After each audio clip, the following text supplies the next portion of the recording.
धन निरंकार जी महापुरुषों, गुरु और शिष्य की कहानी इसे सुने ध्यान से। गुरु और शिष्य शहर से बाहर घने जंगल में एक झोपड़ी बनाकर रहते थे। जंगल में चूहे अधिक थे, अतः दिन में तो नहीं पर रात में झोपड़ी में घुस आते और गुरु की नींद हराम कर देते।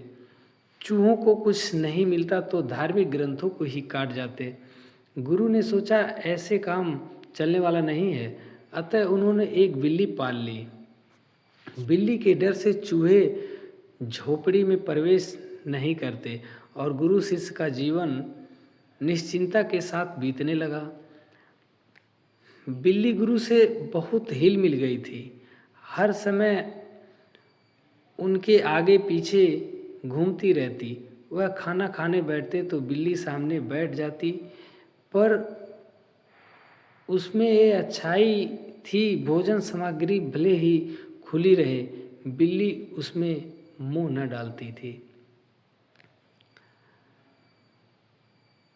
सुबह शाम गुरुजी जब साधना के लिए बैठते तो वह उनकी गोद में आकर बैठ जाती और उनका ध्यान टूट जाता था।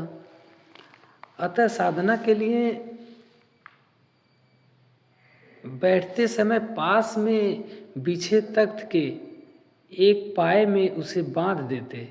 इस तरह बिल्ली गुरु के पास भी बनी रहती और साधना में किसी प्रकार की बाधा नहीं पहुंचती।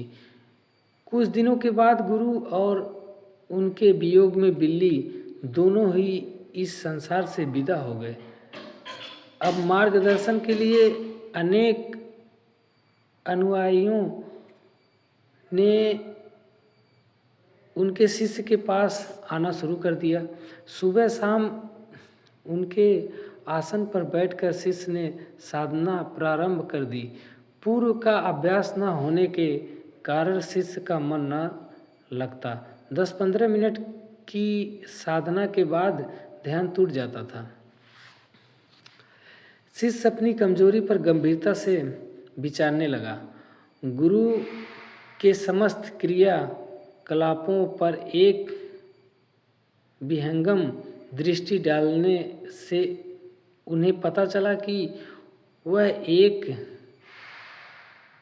बिल्ली पाले हुए थे और उसे ध्यान के समय पास में ही बांध देते थे।